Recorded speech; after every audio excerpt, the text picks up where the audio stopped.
নীল আপোনাৰ সৈতে সংযুক্ত হৈছোঁ। এয়া ৰাইজৰ প্ৰতিবাদী কাৰ্যসূচী। ৰাইজে সত্ৰ নামঘৰৰ সুৰক্ষা বিচাৰিছে, খিলঞ্জীয়াৰ সুৰক্ষা বিচাৰিছে আৰু এনেধৰণে ৰাজপথলৈ ওলাই আহিবলৈ বাধ্য হৈছে। আজিৰ তাৰিখত শংকিত হৈছে এই খিলঞ্জীয়া লোকসকল, কাৰণ যিকোনো মুহূৰ্ততে এই দুষ্কৃতিকাৰীয়ে অন্য বিপদ মাতিব পাৰে। নীল, পাৰ্থ, প্ৰথমে যদি ক'ব বিচাৰোঁ যে যিসকল লোকে শংকাত ভুগিছে তেওঁলোক আজি প্ৰতিবাদত বহিবলৈ বাধ্য হৈছে। ঢকুৱাখনীয়া চিৰিং চুকৰ গাঁৱৰ ৰাইজ আজি ওলাই আহিছে, লখিমপুৰৰ কেইবাটাও দল সংগঠন ওলাই আহিছে আৰু আমি দেখুৱাই আছোঁ যে প্ৰতিবাদ তেওঁলোকে ৰাজপথ আবদ্ধ কৰি তেওঁলোকে এঙাৰখোৱাত ৰাজপথ অৱৰোধ কৰি তেওঁলোকে প্ৰতিবাদ সাব্যস্ত কৰিছে। কেৱল তেওঁলোকে বিচাৰিছে যে তেওঁলোকৰ নিৰাপত্তা লাগে। ইয়াত সত্ৰৰ অবৈধ বেদখলকাৰীয়ে দখল কৰিলে, ইয়াত চৰকাৰী ভূমি দখল কৰিলে আৰু সেই চৰকাৰী ভূমিসমূহ যিসমূহ দখল কৰা আছে সেই দখল কৰা ভূমিসমূহ উচ্ছেদ কৰিব লাগে আৰু ৰাইজক সুৰক্ষা প্ৰদান কৰিব লাগে। বহু লোক ওলাই আহিছে, আমি স্থানীয় লোক ওলাই আহিছে, লখিমপুৰৰ বিভিন্ন দল সংগঠন ওলাই আহিছে। আমি কথা পতাৰ যত্ন কৰিম, কাৰণ ইয়াত প্ৰতিবাদ কৰিবলৈ তেওঁলোক বাধ্য হৈছে, কাৰণ তেওঁলোকে ভবা নাছিলে যে তেওঁলোকৰ গাঁওখনৰ সুৰক্ষাক লৈ তেওঁলোকে প্ৰতিবাদত বহিব লাগিব। মই অকণমান আপোনাৰ ওচৰতে কথা পাতিব বিচাৰিছোঁ। আপোনালোকে ভাবিছিলেনে যে প্ৰতিবাদ কৰিব লাগিব? হয়, ভবাটো নাছিলোঁ আমি, কাৰণ ইমান ডাঙৰ কাহিনী এটা হ'ব বুলি আমি ভবা নাই। আমি সুন্দৰভাৱে আমি চলি আছিলোঁ গোটেই সমাজখন, কিন্তু কাৰণবশতঃ তেওঁলোকে আহি আমাৰ যেতিয়া নামঘৰ প্ৰাংগণত আহি চৌহদত বাহিৰত মানে ৰাস্তা কিনাৰত তেওঁলোকে তিনিটাকৈ গৰু মুণ্ড আমাৰ পেলাই থৈ গ'ল। তেতিয়া আমাৰ শংকা উপজিলে আমাৰ জীৱনলৈ, কাৰণ আমিতো জীয়াই থাকিম কেনেকৈ? আমাৰ যেতিয়া নামঘৰ প্ৰাংগণতে আহি পানি গৰু মুণ্ড পেলাই থৈ গৈছে, তেতিয়াহ'লে আমিতো জীয়াই থকা কোনো অস্তিত্ব নাথাকিব। আমাৰ অসমীয়া জাতিটোৰ অস্তিত্ব আমাৰ ক'লৈ গুচি যাব? সেয়েহে আমি প্ৰশাসনৰ ওচৰত কাষ চাপিবলগীয়া হ'ল। তাৰ প্ৰশাসনে আহি আমাক ভয় দিলে। আজিলৈকে আমাৰ চব পুলিচ আৰক্ষী আমাৰ নামঘৰ ৰাখিছে।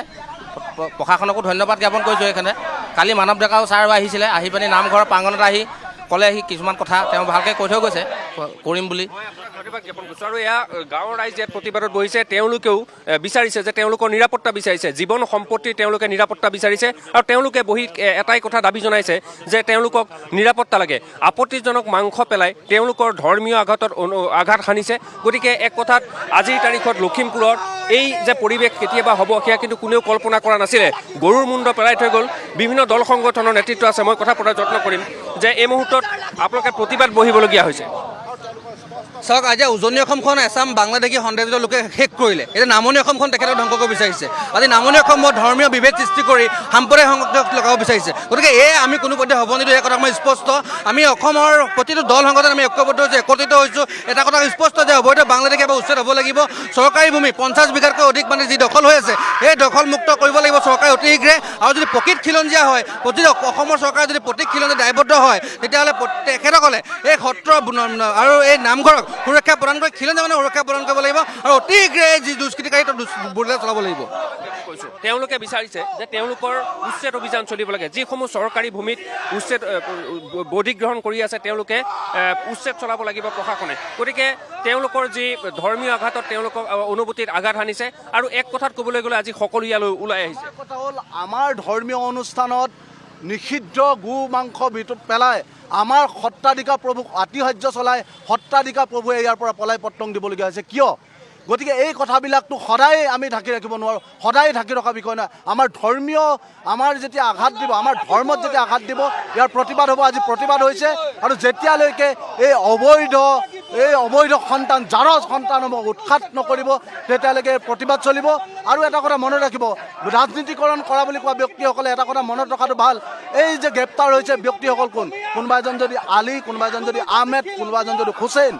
গতিকে ইয়াততো কোনো শইকীয়া, বৰুৱা, গোহাঁই কোনোবাই গৈ আজি আৰক্ষীৰ জালত পৰিবলগীয়া হোৱা নাই। যদি আমি এটা প্ৰশ্ন কৰিছোঁ যে ৰাজনীতিৰ পিছত কৰিব বৰ্তমান অসমীয়া সুৰক্ষাৰ সময়, অসমীয়া খিলঞ্জীয়াৰ সৰ্বকালৰ বাবে এই অসম ভূমিত সুৰক্ষিত হৈ থাকিব লাগিব, মূৰ তুলি থিয় হৈ থাকিব লাগিব। তাৰ বিৰুদ্ধে ইয়াৰ প্ৰতিবাদ হৈছে। আৰু যেতিয়ালৈকে আমাৰ এটাই দাবী, যেতিয়ালৈকে আমাৰ সত্ৰৰ ভূমিসমূহ বেদখল নহ'ব, যেতিয়ালৈকে আমাৰ নামঘৰত গো মাংস পেলোৱা এইসকল দুষ্কৃতিকাৰীক কঠোৰতকৈ কঠোৰ শাস্তি প্ৰদান নকৰিব, তেতিয়ালৈকে আমাৰ প্ৰতিবাদ চলিব। আজি প্ৰতিবাদ চলিছে। আমাৰ এটা দাবী যে আমাৰ জিলা উপায়ুক্ত ইয়ালৈ আহিব লাগিব, আমাক প্ৰতিশ্ৰুতি দিব লাগিব কিমান দিনৰ ভিতৰত তেওঁলোকে অবৈধ ভূমি বেদখলমুক্ত কৰিব। এয়া হৈছে প্ৰতিবাদকাৰীৰ কণ্ঠ। আমি ক'ব বিচাৰিছোঁ যে গাঁৱৰ ৰাইজ ওলাই আহিছে, গতিকে গাঁৱৰ ৰাইজে তেওঁলোকে এটাই দাবী তুলিছে যে তেওঁলোকৰ যিসমূহ দখলীকৃত ভূমি আছে সেই দখলীকৃত ভূমিসমূহ উচ্ছেদ কৰি যে সেই সত্ৰৰ ভূমিসমূহ মুকলি কৰিব লাগে বা তেওঁলোকৰ জীৱন সম্পত্তিৰ যি ভাবুকি আহিছে সেই ভাবুকিৰ প্ৰতি তেওঁলোকক নিৰাপত্তা প্ৰদান কৰিব লাগে। আমি বহু মহিলা ওলাই আহিছে, কাৰণ এইসকল লোক ভুক্তভোগী, বছৰ বছৰ ধৰি তেওঁলোক ভুক্তভোগী হৈ আহিছে। আমি কথা পাতিব বিচাৰিছোঁ, আপোনালোকে আজি প্ৰতিবাদ কৰিবলৈ বাধ্য হৈছে। প্ৰতিবাদ কৰিবলৈ বাধ্য হৈছোঁ, এয়া এনেকুৱা ঘটনা হৈছে। তাৰপিছত আমাক এতিয়া ন্যায় লাগে বুলি ভাবিছোঁ আৰু এতিয়া আমিতো কি ক'ম আৰু এতিয়া এইবোৰ এনেকুৱা ঘটনা শুনাই নাছিলোঁ আৰু এতিয়া মন্দিৰৰ ওচৰত এনেকুৱা হৈছে। আমি ভবা নাই, আমি কেতিয়াও এনেকুৱা হ'ব বুলি ভবা নাছিলোঁ। আৰু আমি এতিয়া যিটো প্ৰতিবাদ হেৰি কৰিছোঁ, আমাক এইটো প্ৰতিবাদ ন্যায় নকৰালৈকে, আমাক উচিত বিচাৰ নিদিয়ালৈকে আমি এই ঠাইৰ পৰা উঠি যোৱা নহ'ব। আমাৰ দাবী সিমানেই। ঘৰৰ কাম বন এৰি থৈ আমি ল'ৰা ছোৱালী ভাত পানী চব এৰি ইয়াত আমি বহিবলৈ বাধ্য হৈছোঁ। নামঘৰৰ পদূলিত এনেকুৱা এটা তাৰমানে এনেকুৱা এটা ক'ব নোৱাৰা নিৰ্লজ্জ ঘটনা হৈ গৈছে আমাৰ।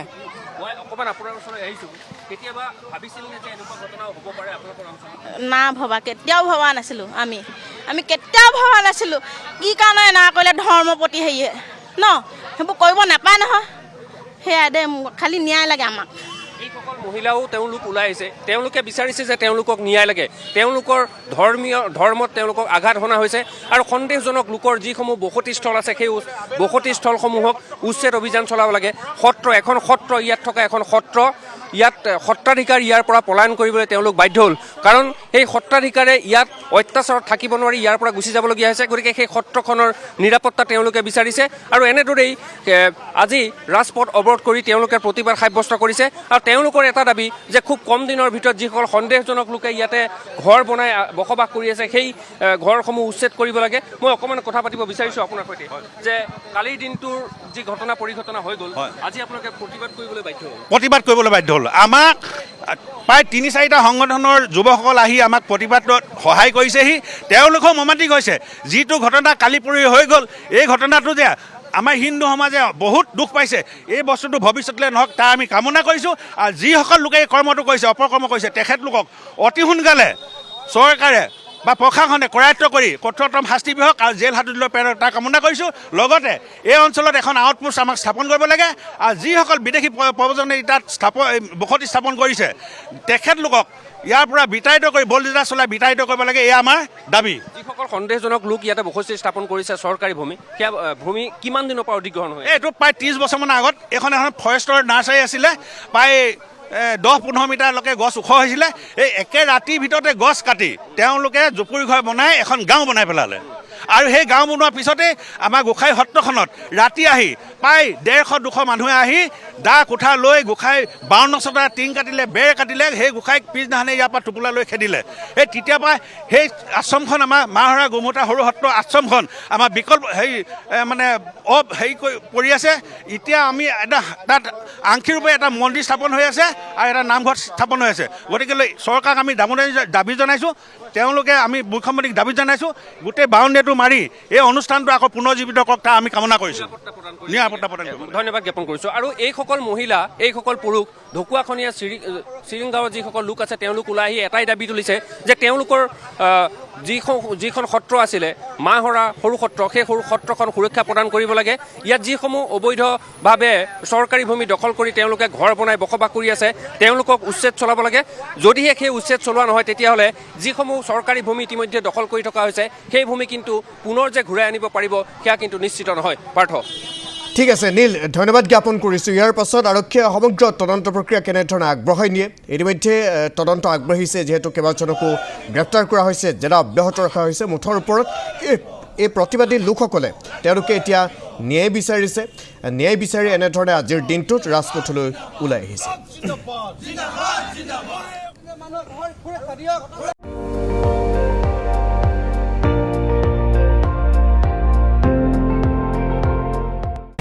আপুনি চাই আছে ND24, সৰ্বশ্ৰেষ্ঠ নহয় সৰ্বোত্তমৰ দৌৰ।